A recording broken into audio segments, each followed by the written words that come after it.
I was 9 years old the first time I understood what real fear felt like. Not the kind from movies. The kind that freezes your lungs and makes you forget how to breathe.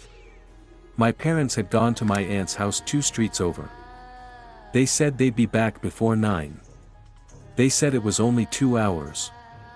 They said nothing could happen in 2 hours. They were wrong. It was a Friday in late October. The kind of night where the wind pushes dead leaves against your windows and makes sounds that are almost like knocking. Almost. I remember the house felt different the second the front door clicked shut. Bigger, somehow. Emptier. Like the rooms had been waiting for my parents to leave. I was sitting on the couch with the TV on, watching cartoons with the volume louder than I was allowed. The living room light was on. The kitchen light was on. Every light I could reach was on. I wasn't scared yet. I was just being careful. At 7:30, the power flickered. Not off. Just a flicker. A half-second stutter where every light dipped and the TV screen went gray and grainy, and then everything came back like nothing had happened. I told myself it was the wind. Old houses do that, my dad always said. Old houses breathe. I turned the volume up a little more and went back to my show. At 8 o'clock, I heard the first sound. It came from upstairs. Our house was 2 floors, and my bedroom was at the end of the upstairs hallway. My parents' room was at the other end. Between them was the bathroom and a small storage closet that we never really used. The door to that closet never fully latched. It would drift open sometimes if you didn't pull it hard enough. The sound I heard was a slow, soft creak. The kind a floorboard makes when something presses down on it. One creak, then silence. Then another creak, a little closer to the stairs. I sat completely still. I told myself it was the house settling. My dad said old houses do that too. They shift and groan at night when the temperature drops. I believed that. I really tried to believe that. Then I heard it again. One more creak. And then silence so heavy it felt like something pressing on my ears. I kept my eyes on the TV. I did not look at the stairs. Looking at the stairs felt like the worst thing I could do. If I looked, I might see something. And if I saw something, I couldn't pretend anymore. I sat like that for almost 10 minutes. Cartoons played. The laugh track ran. Outside, the wind moved the leaves. Nothing else happened. I was just starting to breathe normally when the hallway light upstairs turned off. I had left it on. I specifically remembered turning it on when I came downstairs because I thought I might need to go back up. It had been on. And now it wasn't. I picked up the house phone and called my mom. She didn't answer. I called my dad. He didn't answer either. This was before everyone had their cell phone in their hand every second. They were at my aunt's house, probably in the backyard, probably talking, probably with their phones inside. I knew this. I told myself this. I looked at the stairs. The upstairs hallway was dark. The light at the bottom of the stairs, the one in the living room, stopped at about the 4th step. Above that was just black. Flat, solid black. And standing in that black, about halfway down the stairs, was a shape. I want to be clear about what I saw. It was not a full figure. It was not a face. It was a mass. A dark shape that was slightly darker than the darkness around it. It was tall. It was still. And it was facing me. I did not scream. I know that sounds strange. But the fear was so complete that it took my voice away entirely. I just sat on that couch and stared at this shape on my stairs, and the shape did not move, and I did not move, and the cartoon on TV kept playing like everything was fine. After a few seconds, maybe half a minute, I closed my eyes. I don't know why. I think some part of my brain decided that if I couldn't see it, it couldn't see me. The logic of a 9-year-old. I counted to 10. I opened my eyes. The stairs were empty. I grabbed my shoes, walked to the front door as calmly as I could, and walked to my aunt's house. My parents were annoyed. They thought I was being a baby. My dad went home first and walked through every room and found nothing. No open windows. No unlocked doors. Nothing disturbed. The storage closet upstairs, though, the one that never latched properly, was open. Not slightly open, the way it drifted sometimes. Fully open. The way it would be if someone had been standing inside it and then stepped out. My dad said it was the wind from under the door. He closed it, and we didn't talk about it again. I didn't sleep upstairs for the rest of that year. And some nights, even now, I think about that shape on the stairs. How still it was. How patient. Like it had been waiting up there in the dark long before the lights went out. Like it had been waiting since before I was born. Like the house wasn't empty when my parents left. Like it was never empty at all.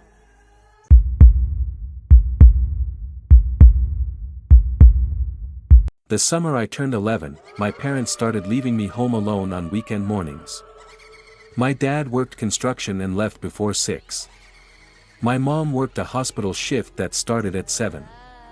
I was old enough, they said. It was only until noon. The neighbors were home. Everything would be fine. And it was fine. For 6 weekends in a row, it was completely fine.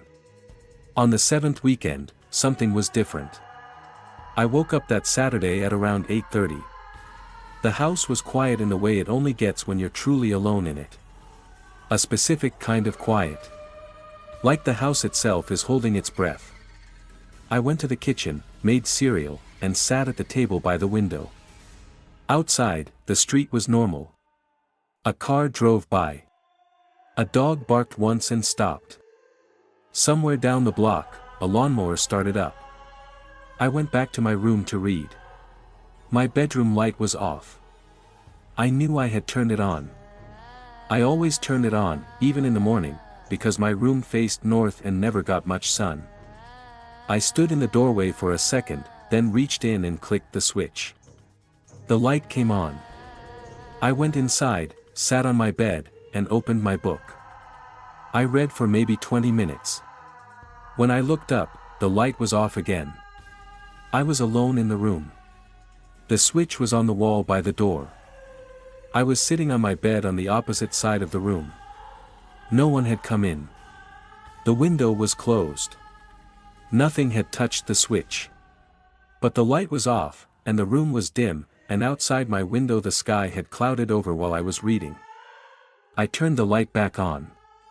I sat back down. I did not open my book this time. I watched the light. For 5 minutes, nothing happened. The bulb burned steady and yellow and normal. I started to feel stupid. I started to think I had imagined it. I reached down to pick up my book, and the light clicked off. I didn't imagine it that time. I was watching. There was no flicker, no stutter. It went from on to off the way it does when someone flips a switch. A clean, deliberate click. I got up and turned it on again. Then I stood next to the switch with my hand over it. If something was going to turn it off, it would have to do it while I was standing right there. A minute passed. 2 minutes. I lowered my hand. The moment my fingers left the switch, the light went off. I left my room and didn't go back in until my mom came home at noon. I didn't tell her about the light. I didn't know how to explain what I'd seen without sounding like I was making things up. That night at dinner, my dad mentioned the wiring in the house was old. He said we should probably have an electrician look at some of the switches because they'd been acting funny. I almost felt relieved. Old wiring. Simple explanation. Except. 2 nights later, I was in my room doing homework. My parents were both home. Dinner was done. The TV was on downstairs. Everything was normal. I had my desk lamp on and my overhead light on, and I was writing out math problems when I heard something. Breathing. Very quiet. Very close. The kind of breathing you do when you're trying not to be heard. Slow and shallow and deliberate, coming from the corner of my room near the closet. I told myself it was the vent. The heating vent in my room made a sound sometimes, a soft rushing noise that could sound like breath if you were already nervous. I told myself that. I kept writing. The breathing didn't stop. It stayed slow and even and patient. I turned around. The corner was empty.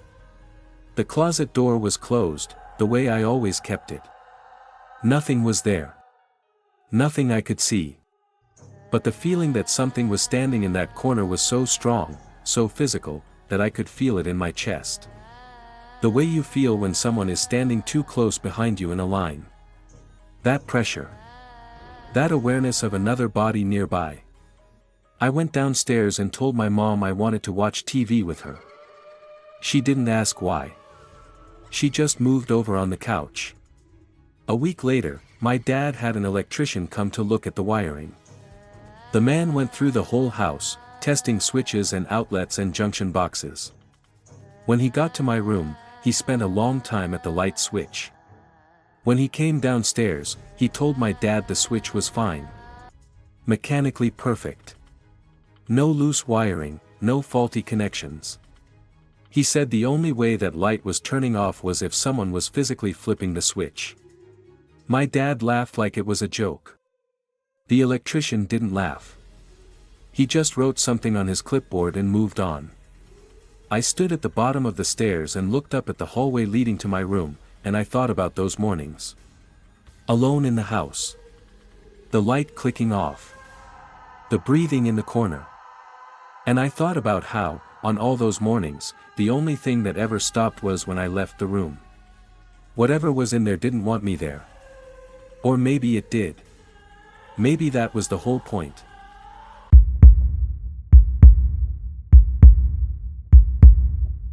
I need to tell you about the summer I was 12, because even now, 20 years later, I wake up some nights thinking about it. Not the way you wake up from a nightmare, already forgetting. The way you wake up from a memory. It was July. Hot and flat and relentless, the kind of summer where the air feels thick at night and doesn't cool down even after midnight. My parents had driven to a city 3 hours away for a weekend event.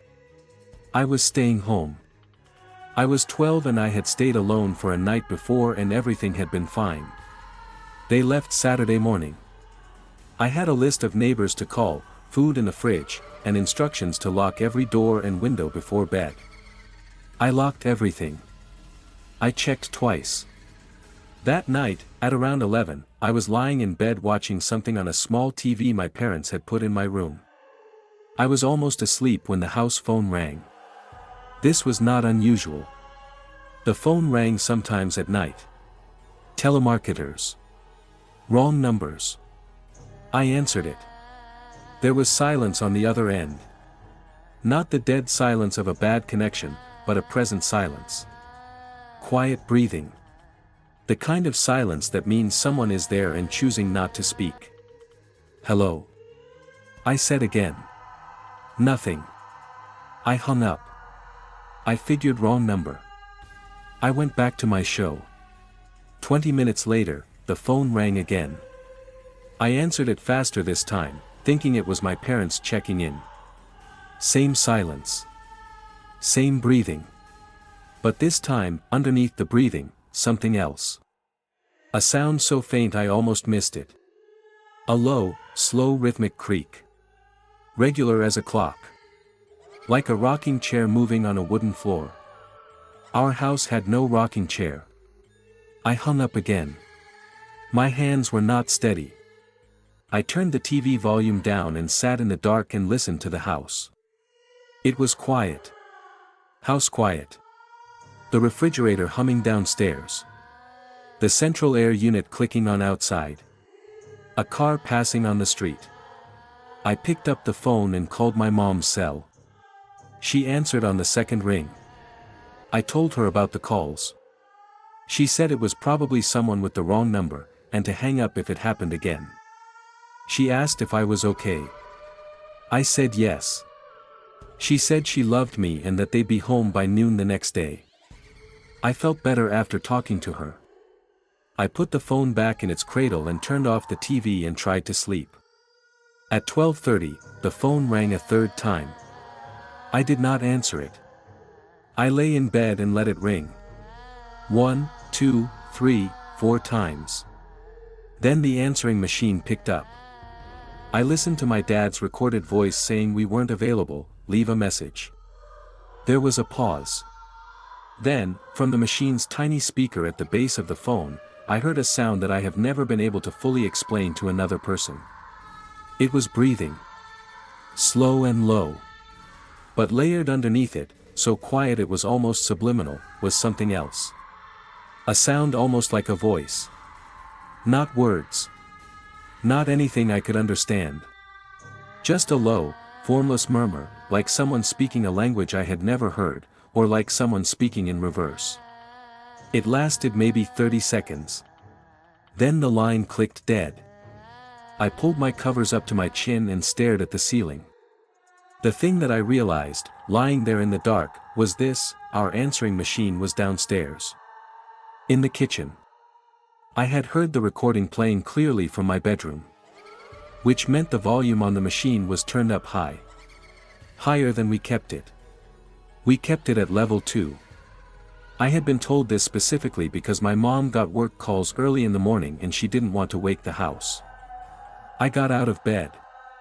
I went to the top of the stairs. The kitchen light was off, the way I had left it. The answering machine was on the kitchen counter, its small red light blinking, indicating a message had been saved. I went down. The volume dial on the machine had been turned all the way up. To level 10. Every door was still locked. I checked. Every window was still locked. The front door, the back door, the side door in the utility room. All locked. All exactly as I had left them. The volume dial had not moved itself. That was a physical dial, a rotary knob. Someone had to have touched it. Someone had to have turned it. And whoever did it wanted me to hear that message from upstairs. Wanted me to lie in my bed and hear it. I did not sleep that night. I sat at the kitchen table with every light in the house on and the front door on lock, ready to run, and I waited for morning. My parents came home at 11 the next day. I played the message for them. My mom's face went very still and careful, the way faces do when adults are trying not to scare you. My dad called the phone company on Monday and asked about the calls. They said both calls had come from the same number. They gave him the number. He called it. It was our number. Both calls had come from inside our house.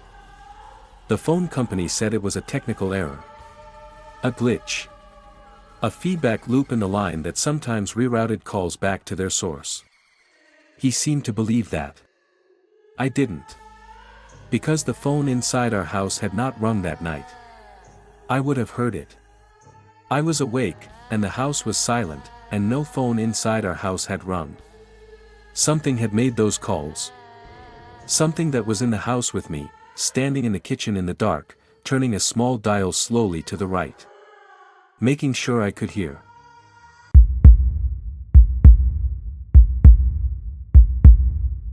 This is the one I don't like telling. The one I spent years convincing myself hadn't happened the way I remembered. But I've told it out loud a few times now, to people I trust, and every time I get to the end, the room goes quiet. The kind of quiet that tells me I'm not the only one who feels it. I was 13. My parents had separated that year, and for a few months my mom and I were living in a rental house while things got sorted out. The house was bigger than we needed. 3 bedrooms upstairs, a long main floor, a basement that my mom used for storage and I refused to go into. She worked nights 2 days a week, Wednesday and Thursday. On those nights, I was home alone from 4 in the afternoon until 6 the next morning. I handled it. For the first 8 weeks, I handled it fine. Then one Thursday night in November, something changed. I had a routine. Homework until 6. Dinner. TV or video games until 10. Lights out, but TV on low until I fell asleep. I was careful about lights. I left them on in the hallway and the bathroom and the living room until I went up to bed. Then I turned them off on my way up. The last light was always the living room lamp on the end table by the stairs. I would click it off and walk upstairs in the dark. That Thursday, I was turning off the living room lamp when I heard something from the basement. A knock. Not a pipe knock. Not a settle and groan. A deliberate knock. 3 sharp raps on the underside of the basement door, which was in the kitchen. I stood with my hand on the lamp and looked at the kitchen doorway. The basement door was visible from where I stood. A plain white door with a round brass handle. It was closed. It was always closed. I hadn't opened it in weeks. I watched it for a full minute. Nothing moved.